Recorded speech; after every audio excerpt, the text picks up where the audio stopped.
नमस्कार दोस्तों, सोशियोलॉजी पाठशाला यूट्यूब चैनल पे आप सभी का स्वागत है। दोस्तों, यूपी पीजीटी एग्ज़ाम को ध्यान में रखते हुए यूपी पीजीटी स्पेशल सीरीज इस यूट्यूब पे पढ़ाई जा रही है। अब तक कुल 12 क्लासेस सॉरी 19 क्लासेस हमने इस तक एनालिसिस कराया है। ये 20वीं क्लास है। अभी पिछली भी एक वीडियो पे हमारे एक व्यूअर ने कमेंट किया था कि सर थोड़ा और हायर यानी कि और कठिन सवाल लाइए।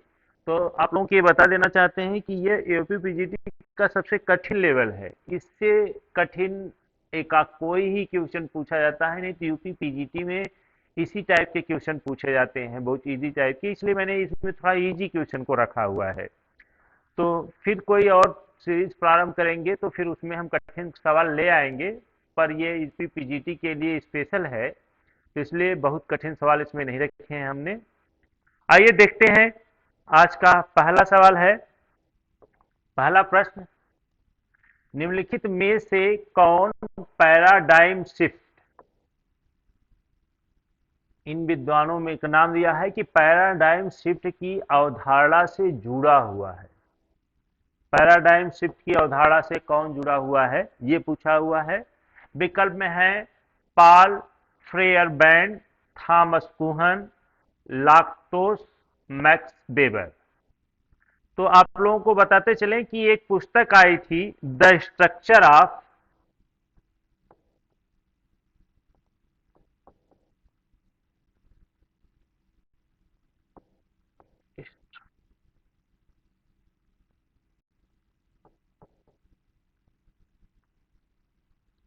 The structure of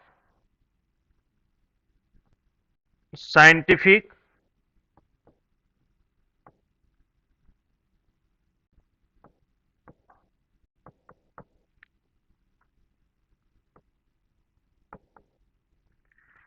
revolution.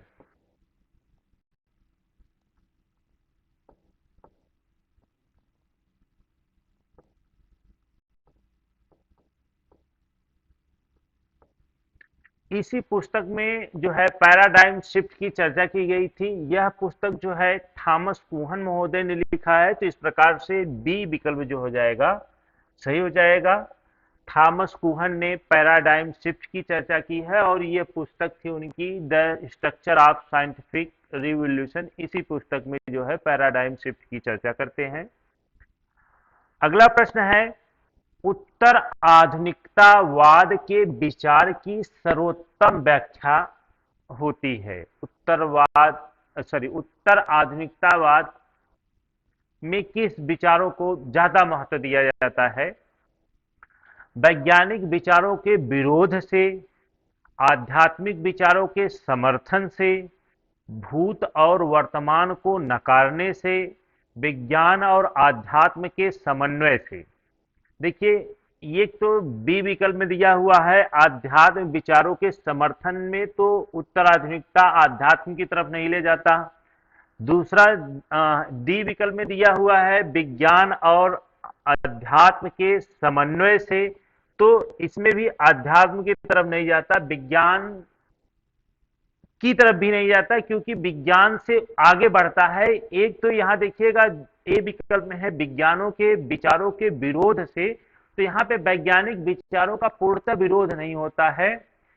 आ, विरोध देखने को मिलता है, लेकिन पूर्णतः विरोध इसमें नहीं देखने को मिलता। यह जो है वर्तमान में जो विचारधाराएं हैं या भूत में पहले जो विचारधाराएं थी, उन विचारधाराओं का खंडन करते हुए आगे की तरफ बढ़ने का प्रयास किया जाता है। तो इस प्रकार से सी विकल्प क्या हो जाएगा, सही हो जाएगा।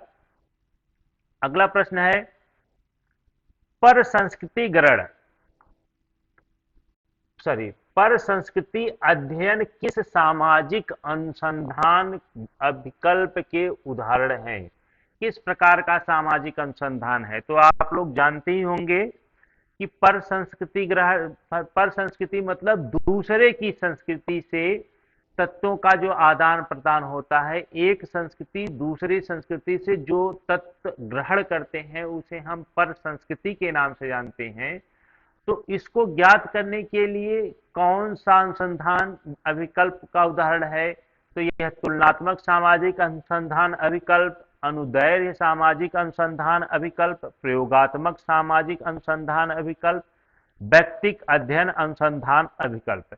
तो देखिए यहाँ पे दो संस्कृतियों की चर्चा हो रही है कि दो संस्कृतियां हैं। एक संस्कृति दूसरी संस्कृति से क्या कर रही है? संस्कृतियों को ले रही है और दूसरी संस्कृति को कुछ दे रही है। तो इस प्रकार से हम दोनों संस्कृतियों में क्या करते हैं? तुलना करते हैं, तब हम जान पाएंगे कि कितना पर संस्कृति ग्रहण हुआ है। तो इस प्रकार से ए विकल्प क्या हो जाएगा? सही हो जाएगा इसमें। अगला प्रश्न है, जब भौतिक तथा अभौतिक दोनों पक्षों में परिवर्तन होता है तो क्या कहा जाता है? आप लोग जानते होंगे भौतिक अभौतिक संस्कृति में विभाजन जो है आगवर्ण महोदय ने किया था। तो ये भी आप लोग याद रखिएगा, पीजीटी में ऐसे भी प्रश्न पूछे जाते हैं। कौन किया था? तो आगवर्ण महोदय ने किया था भौतिक संस्कृति और अभौतिक संस्कृति। भौतिक संस्कृति जो भौतिक वस्तुएं हैं, मानव द्वारा भौतिक वस्तुएं निर्मित होती हैं, उसे भौतिक संस्कृति कहा जाता है। अभौतिक संस्कृति जैसे व्यवहार, कल्चर, ये सब जो है अभौतिक संस्कृति के अंतर्गत आते हैं। तो यहाँ पूछा है कि इन दोनों पक्षों में भौतिक संस्कृति भी बदल रही है और अभौतिक संस्कृति भी बदल रही है, तो इस प्रकार के परिवर्तन को क्या कहा जाएगा? सामाजिक उद्विकास, सामाजिक परिवर्तन, सांस्कृतिक परिवर्तन, सामाजिक प्रक्रिया। तो इन दोनों परिवर्तनों को क्या कहा जाएगा? सामाजिक परिवर्तन के नाम से जाना जाता है। तो इस प्रकार से बी विकल्प क्या हो जाएगा? सही हो जाएगा। अगला प्रश्न है, सूची 1 सूची 2 से मिलान करना है। इधर जो है भारतीय परिप्रेक्ष्य का नाम दिया हुआ है और इधर क्या है? विद्वान, कौन से विद्वान किस परिप्रेक्ष्य से जुड़े हुए हैं, तो ये बताना है। इसके साथ में और भी बनने वाले प्रश्नों को हम बता देंगे साथ साथ क्या होगा। तो जैसे भारतीय विद्या शास्त्रीय परिप्रेक्ष्य, इसी को कहा जाता है वाग्मय परिप्रेक्ष्य। यहां लिख लीजिएगा, वाग्मय परिप्रेक्ष्य। ये जो है इससे जो है लुई डूमा जुड़े हुए हैं, तो एक के सामने ए लगा हुआ है, तो ये तो सही है। इसके साथ साथ आप लोग जान लीजिए कि लुई डूमा के साथ में एक आते हैं घुरिये महोदय, जीएस घुरिये भी विद्या शास्त्रीय उपागम से जुड़े हुए हैं। इरावती कर्वे और ए के शरण भी इसी में आते हैं।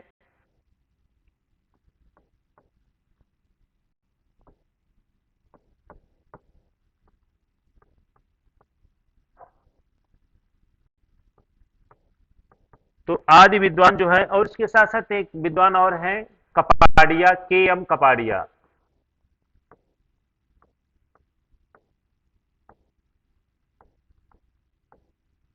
तो के एम कपाडिया महोदय भी, ये सभी क्या है? भारतीय शास्त्रीय परिप्रेक्ष्य या वाग्मय परिप्रेक्ष्य के नाम से जाना जाता है। तो इतने विद्वान आते हैं। दूसरा है मार्क्सवादी परिप्रेक्ष्य की बात करेंगे तो मार्क्सवादी परिप्रेक्ष्य में ए आर देसाई महोदय आते हैं,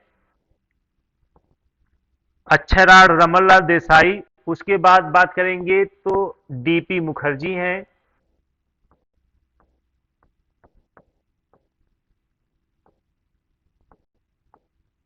डीपी मुखर्जी। और उसके साथ डी कौशाम्बी, एक नाम और आता है डी कौशाम्बी।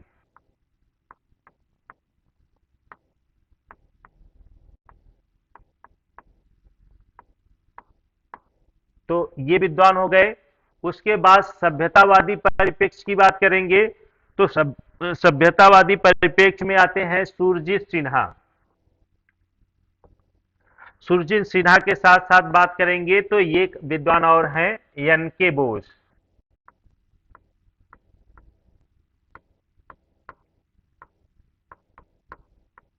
तो आप लोग इसको भी नोट कर लीजिएगा कि सभ्यतावादी परिप्रेक्ष्य में सुरजीत सिन्हा और एन के बोस आते हैं।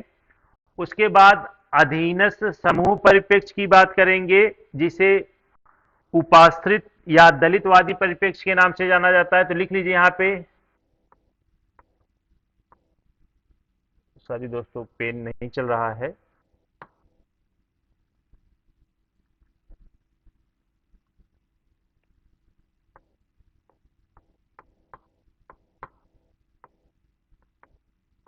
इसी को दलितवादी परिप्रेक्ष्य कहा जाता है। दलितवादी परिप्रेक्ष्य, उपाधि परिप्रेक्ष्य या उपाश्रित परिप्रेक्ष्य या अधीनस्थ परिप्रेक्ष्य से कौन जुड़ा हुआ है? तो रणजीत गुहा गुहा जुड़े हुए हैं। उसके बाद अंबेडकर साहब हैं, बी आर अंबेडकर, यहां लिख लीजिएगा आप लोग।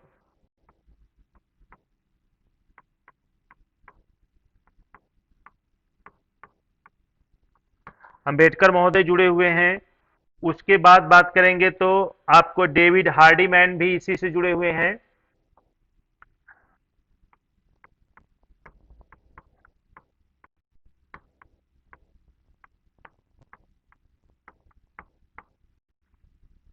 और उसके बाद गेल आमवेट नाम के एक विद्वान हैं।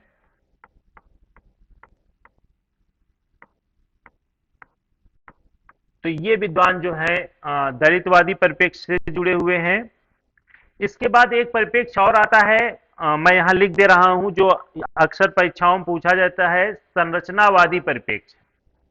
क्या परिप्रेक्ष्य का नाम है? तो यहां मैं लिख दे रहा हूं ये विकल्पों के साथ में। तो ये इस प्रकार से, पहले इसका हम आंसर देख लेते हैं। ए का एक, दो का तीन। ए का एक, दो का तीन जो है, तीन जगह पे है, दो जगह पे, यहाँ पे है और यहाँ पे। उसके बाद सी का क्या है? चार। तो सी का चार, तो ये इस प्रकार से ये विकल्प सही हो जाएगा। डी ऑप्शन में है, एक तीन चार दो, डी ऑप्शन में है, तो डी ऑप्शन सही हो जाएगा। अब आते हैं संरचनावादी परिप्रेक्ष्य में। तो यहां मैं लिख दे रहा हूं सन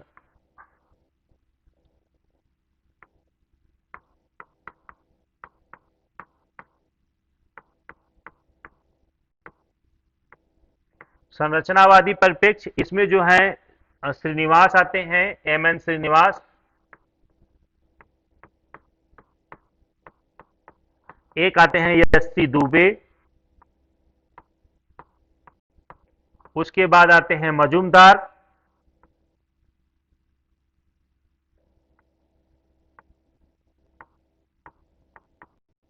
इसके बाद बात करेंगे आपके आंद्रे बेते भी इसी में आते हैं।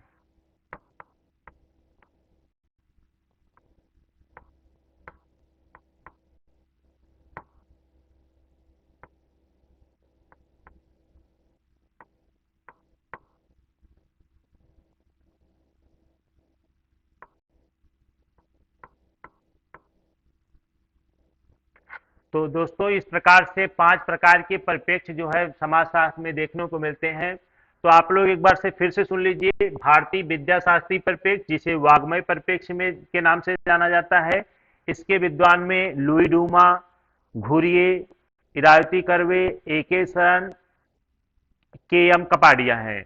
उसके बाद मार्क्सवादी परिप्रेक्ष्य में बात करेंगे तो A R Desai, D B Mukherjee और डी डी कौशाम्बी हैं। सभ्यतावादी परिप्रेक्ष्य की बात करेंगे तो इसमें सुरजीत सिन्हा और एन के बोस आते हैं। दलितवादी परिप्रेक्ष्य जो है, इसे उपाश्रित परिप्रेक्ष्य या दलितवादी परिप्रेक्ष्य या अधीनस्थ समूह परिप्रेक्ष्य के नाम से जाना जाता है। इसमें रणजीत गुहा, बी आर अंबेडकर, डेविड हार्डीमैन और गेल आमवेट आते हैं। और संरचनावादी परिप्रेक्ष्य की बात करेंगे तो इसमें Srinivas, S C Dube, D N Majumdar और आंद्रे बेते आते हैं। अगला प्रश्न है, छठा प्रश्न, उस वक्तव्य को इंगित करे जो सत्य नहीं है। इसमें पूछा हुआ है कौन सा सत्य नहीं है। तो विकल्प है, पूंजीवाद की उपज है एक संस्कृति विहीन सभ्यता। तो पूंजीवाद संस्कृति विहीन सभ्यता के लिए उत्तरदायी नहीं है। पूंजीवाद की उपज है एक सभ्यता विहीन संस्कृति। पूंजीवाद ने प्रगति को प्रेरित किया है। पूंजीवाद ने मालिक और मजदूर के बीच अंतर बढ़ाया है। तो ध्यान रखिएगा, जो पूंजीवादी सभ्यता है, इसके माध्यम से, सॉरी दोस्तों मैंने यहाँ पे बताया कि नहीं होगा, यही होगा, यह संस्कृति विहीन सभ्यता की चर्चा नहीं करता। हाँ सॉरी दोस्तों, यहाँ पूछा सत्य नहीं है, तो यही बात सत्य नहीं है कि पूंजीवाद की उपज है एक संस्कृति विहीन सभ्यता। यह जो है सही नहीं है। इसने जो है पूंजीवाद ने संस्कृति विहीन सभ्यता जो है नहीं लाया है। चूंकि नहीं ही पूछा है तो ए विकल्प क्या हो जाएगा, सही हो जाएगा। मैं भी क्वेश्चन में कंफ्यूज हो गया था, यहाँ पे ये सत्य नहीं असत्य पूछा है, मतलब सत्य नहीं है जो, वह असत्य पूछा है। तो इस प्रकार से ए विकल्प क्या हो जाएगा, सही हो जाएगा। अगला है किताबें हैं और उसके सामने लेखक का नाम है, कूट के माध्यम से ये सेंसर देना है। तो राजीव भार्गव की पुस्तक जो है वह है individualism in social science form and limits of methodology. तो राजीव भार्गव की एक की चार से मैच करा दीजिए आप लोग। ए का चार कहाँ कहाँ पे है, एक तो इसमें नहीं है तो इसको कट कर दीजिए, और इसमें भी नहीं है तो इसको भी क्या करिए, कट कर दीजिए। उसके बाद टी एन मदान की बात करेंगे, तो टी एन मदान की पुस्तक है pathways approach to the study of social of society in India. यह बी का तीन हो जाएगा, बी का तीन इसमें दिया हुआ है। तो इस प्रकार से ये विकल्प क्या हो जाएगा, सही हो जाएगा। अब अगला देख लेते हैं, आंद्रे बेत्ती की पुस्तक है sociology essays on approach and method, ये जो है सी का दो। और उसके बाद बाविस्कर और अटवुड की पुस्तक है inside outside to views of social change in rural India. तो इस प्रकार से डी का एक हो जाएगा और चार तीन दो एक जो विकल्प हो जाएगा हमारा सही हो जाएगा। अगला प्रश्न है, पर संस्कृति ग्रहण के सहयोगात्मक परिणामों में निम्न में से कौन सा परिणाम नहीं होता है। देखिएगा यहां पे पूछा हुआ है संस्कृतिकरण के सहयोगात्मक परिणामों में निम्न में से कौन सा परिणाम नहीं होता है। तो संस्कृतिकरण में पहले बात सहयोग भी पाया जाता है, भाईचारे की भावना होगी तो ही हम किसी दूसरी संस्कृति के तत्वों को लेंगे। संस्कृति का हस्तांतरण भी होता है, सांस्कृतिक विडंबना देखने को नहीं मिलती है। तो इस प्रकार से डी विकल्प क्या हो जाएगा, सही हो जाएगा। सांस्कृतिक विडंबना जो है सांस्कृतिक पर संस्कृति ग्रहण के सहयोगात्मक परिणाम नहीं है। अगला है, यह किसने कहा है कि सत्य के लिए कोई संक्षिप्त मार्ग नहीं है। सत्य के लिए कोई संक्षिप्त मार्ग नहीं है। ब्रह्मांड का ज्ञान प्राप्त करने के लिए वैज्ञानिक विधि के द्वारा ही गुजरना पड़ेगा। यानी यहाँ पे यह शोध से संबंधित प्रश्न है कि वैज्ञानिक विधि से गुजरना ही पड़ेगा। ये कथन किसका है, Karl Pearson, Lundberg, Stuart Chase, A wolf.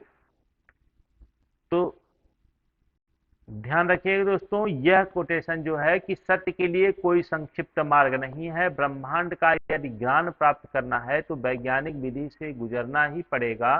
यह कार्ल पियर्सन के कथन है। तो इस प्रकार से ए विकल्प क्या हो जाएगा, सही हो जाएगा। अगला प्रश्न है, उत्तर प्रदेश के अपराधी जनजाति में कौन आते हैं। कौन कौन सी जनजातियां हैं जो उत्तर प्रदेश में निवास करती हैं और अपराधी जनजातियां मानी जाती हैं, ये पूछा हुआ है।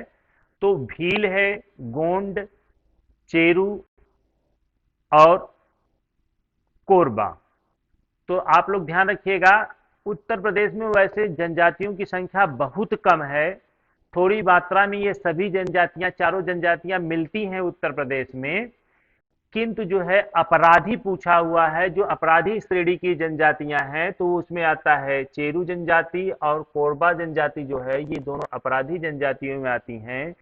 इस प्रकार से तीन और चार विकल्प जो है सी में है, तो सी ऑप्शन क्या हो जाएगा, सही हो जाएगा। गोंड भी पाई जाती है उत्तर प्रदेश में, भील भी थोड़ी बहुत पाई जाती है। बहुत ज्यादा संख्या नहीं है इन लोगों की, थोड़ी बहुत मात्रा में पाई जाती है, लेकिन यह सभी क्या है, अपराधी जनजातियां नहीं है। अपराधी जनजातियों की बात करेंगे तो चेरू और कोरबा जनजाति जो है अपराधी जनजातियों में आती है। अगला प्रश्न है, जो सिद्धांत शास्त्री यह नहीं जानता कि उसकी उपकल्पना की परीक्षा के लिए कौन सी विधियां उपलब्ध हैं, वह व्यवहारिक प्रश्नों के निर्माण में असफल रहता है।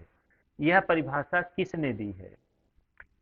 यानी कि जो शोध करने वाला व्यक्ति है वह यदि यह नहीं जानता कि उसकी उपकल्पना की परीक्षा के लिए कौन कौन सी विधियां उपलब्ध हैं, तो वह व्यवहारिक प्रश्नों के निर्माण में असफल रहता है। यानी कि वह व्यवहारिक प्रश्न की बात करेंगे, उपकल्पना के निर्माण में असफल रहता है। यह कोटेशन किसका है? गुडे एवं हार्ट, जहोदा, पीबी यंग, बर्नार्ड। तो दोस्तों यह जो है कथन, यह परिभाषा जो है गुडे एवं हार्ट महोदय ने दिया है, तो इस प्रकार से ए विकल्प क्या हो जाएगा? सही हो जाएगा। अगला प्रश्न है 12वां प्रश्न, उस प्रक्रिया को इंगित करता है जिसके द्वारा व्यक्ति या समूह न्यूनाधिक विशिष्ट या विशेषीकृत भूमिका एवं सत्संग परिस्थिति अर्जित करते हैं, तो उसे क्या कहते हैं?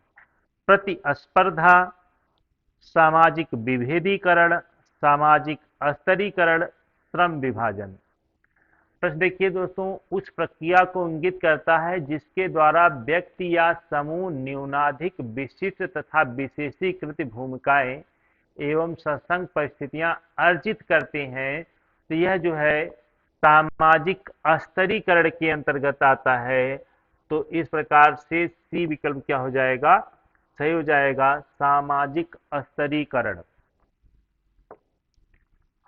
अगला प्रश्न है, मैक्स वेबर के अनुसार कौन सा एक समाज में स्तरीकरण का केंद्रीय अंग नहीं है? समाज में स्तरीकरण का केंद्रीय अंग नहीं है पूछा है।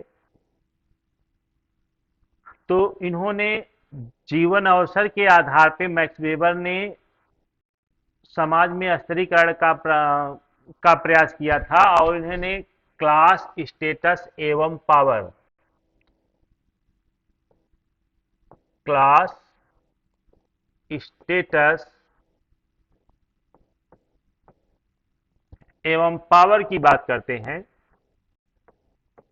इसके आधार पर इन्होंने समाज का विभाजन करने का प्रयास किया था। तो इस प्रकार से वर्ग, पद और शक्ति की ये बात करते हैं, ये तीन चीजें, सत्ता की चर्चा ये नहीं करते हैं स्तरीकरण के संदर्भ में। तो ए विकल्प क्या हो जाएगा? सही हो जाएगा। क्लास, स्टेटस, पावर की बात करते हैं ये, स्तरीकरण के संदर्भ में सत्ता की बात ये नहीं करते हैं। अगला प्रश्न है,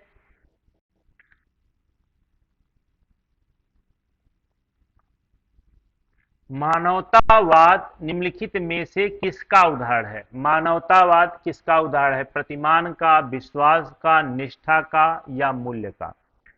तो जो उच्च कोटि के नियम कानून होते हैं वह सब मानवतावाद से जुड़े होते हैं, और उसे क्या कहा जाता है? मूल्य कहा जाता है। समाज के उच्च कोटि के नियम कानून जो होते हैं वो मूल्य कहे जाते हैं, वह सभी क्या होते हैं? मानवतावाद से जुड़े होते हैं। तो डी विकल्प सही हो जाएगा।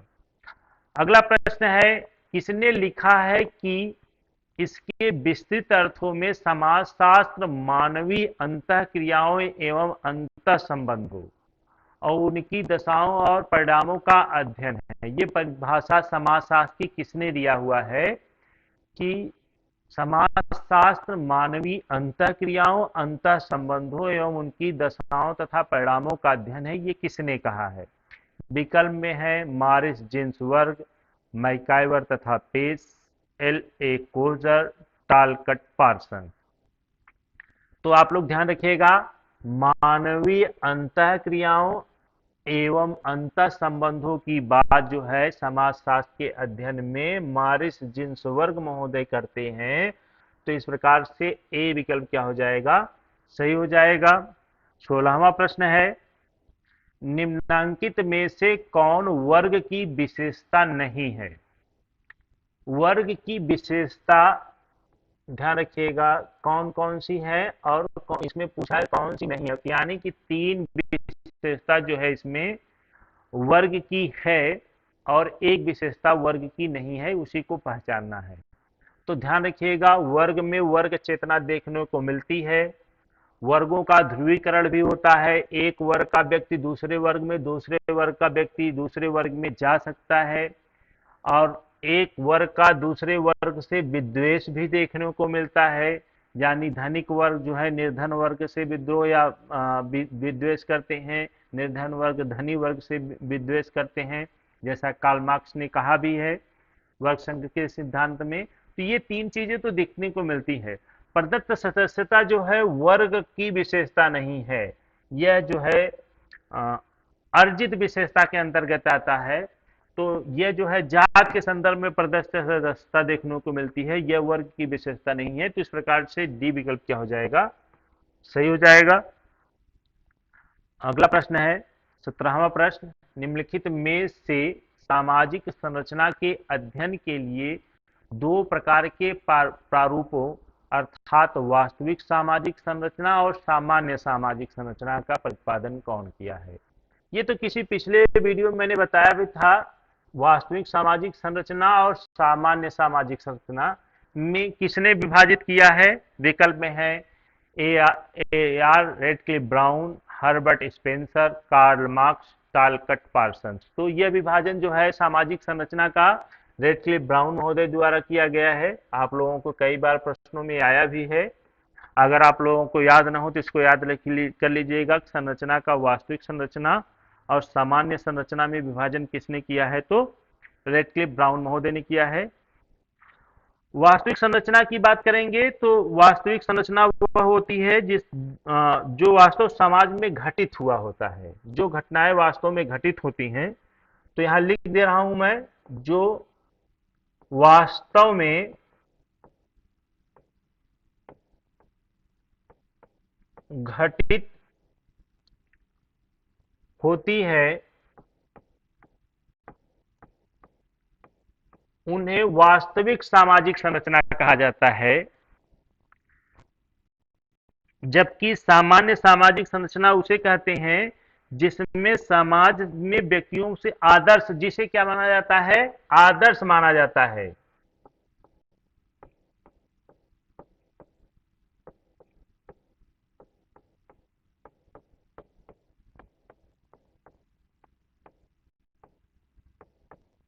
और व्यक्तियों से यह आशा की जाती है कि इस प्रकार की कार्य करें या भूमिका निभाएं, और व्यक्ति से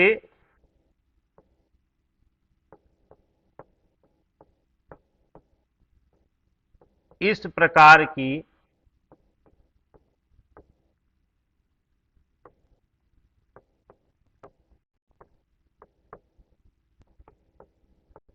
भूमिका निभाने की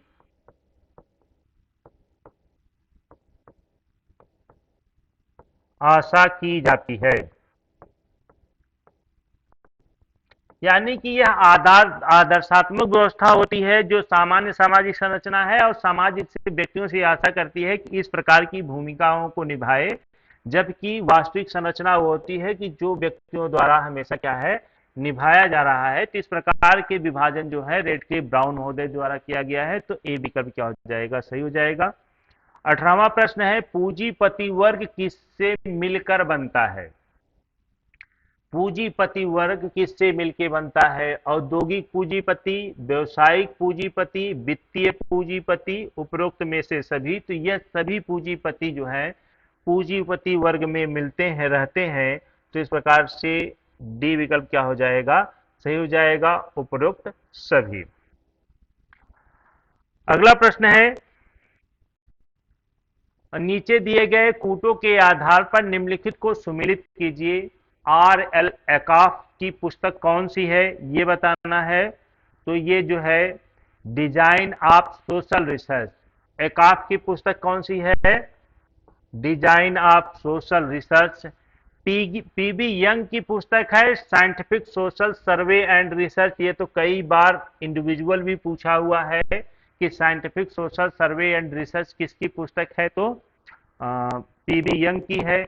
गुड एवं हार्ड की बात करेंगे, मेथड इन सोशल रिसर्च। ये तो कई बार मैंने बताया भी है आप लोगों को कि यह भी कई बार सिंगल की पुस्तक पूछी जाती है। एफ एल व्हिटने की पुस्तक है एलिमेंट्स ऑफ रिसर्च, ये एक हो जाएगा। तो इस प्रकार से 4 2 3 1 जो है डी विकल्प में है, तो इस प्रकार से डी विकल्प सही हो जाएगा। अगला प्रश्न है, और इस प्रैक्टिस सेट का ये लास्ट प्रश्न है दोस्तों। यदि वीडियो अच्छी लगी हो तो लाइक करें, चैनल पे पहली बार आए हो तो आप लोग सब्सक्राइब जरूर करें। ध्यान रखिएगा, निम्नलिखित में से कौन सा विचलन व्यवहार नहीं है? विचलन व्यवहार नहीं है पूछा है। अन्वेषण, अनुष्ठान, अलगाव, पश्चगमन। तो आप लोग मर्टन को पढ़े होंगे। मर्टन महोदय ने अलगाव का एनोमी का सिद्धांत दिया था, और उसी से ये प्रश्न बना हुआ है। तो आइए देखते हैं मर्टन ने क्या बताया था। पहले उनका हम थ्योरी पढ़ते हैं, फिर उसके आधार पे इसको आंसर करने का प्रयास करेंगे। जैसे मर्टन ने कहा था कि समाज में क्या होते हैं, सांस्कृतिक लक्ष्य होते हैं, संस्थागत साधन। समाज क्या करता है,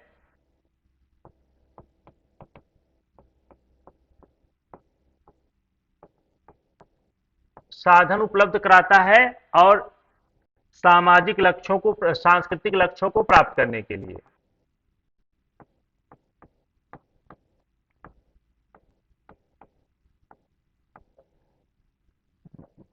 फिर से समझ लीजिए, मर्टन कहते हैं कि समाज में कुछ सांस्कृतिक लक्ष्य होते हैं, यानी सभी व्यक्तियों के कुछ लक्ष्य होते हैं, और इन लक्ष्यों को प्राप्त करने के लिए समाज ने कुछ संस्थागत साधन उपलब्ध कराए हैं। अब जरूरी नहीं है कि सभी व्यक्ति इस प्रकार के लक्ष्य और साधनों को माने। यदि व्यक्ति क्या करता है, संस्थागत लक्ष्यों को प्राप्त करने के लिए, वो सांस्कृतिक लक्ष्यों को प्राप्त करने के लिए वो संस्थागत साधनों का उपयोग करता है, तो उसे क्या कहा जाता है, अनुरूपता। यानी कि समाज ने जो लक्ष्य और साधन निर्धारित किए थे उसी के अनुरूप वह क्या कर रहा है, कार्य कर रहा है, तो उसे अनुरूपता कहा जाएगा। हो सकता है व्यक्ति क्या करे, सांस्कृतिक लक्ष्य तो माने पर संस्थागत साधन ना माने। क्या भाई हमको लक्ष्य है, प्राप्त करना है, पर जो समाज ने लक्ष्य साधन बताए उसको हम नहीं मानेंगे, तो वह क्या करता है, माइनस। यहाँ पे जो नहीं मानते उसको माइनस कर देते हैं। तो जब वह लक्ष्य को मानेगा और साधन को नहीं मानेगा तो वह क्या कहा जाएगा, नवाचार। नवाचार को ही फिर क्या कहा जाता है, अन्वेषण के नाम से कहा जाता है, अन्वेषण।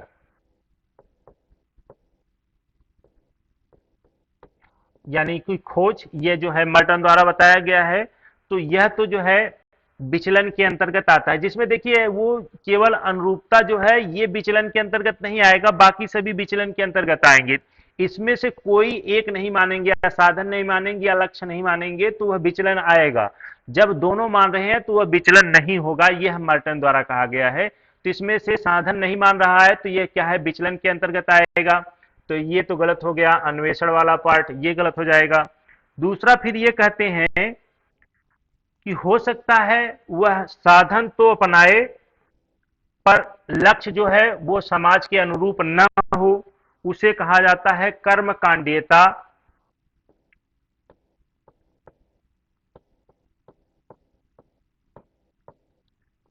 और इसी को कहा जाता है अनुष्ठानवाद।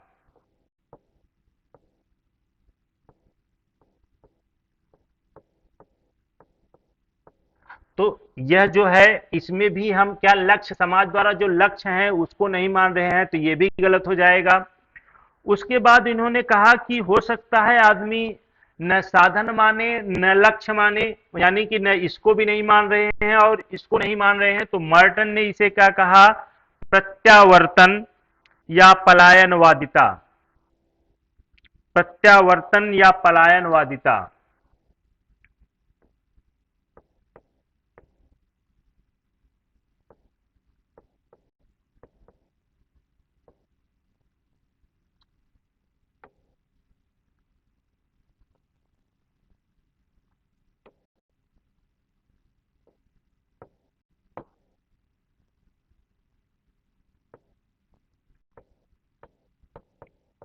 इसी को कहते हैं पलायनवादिता।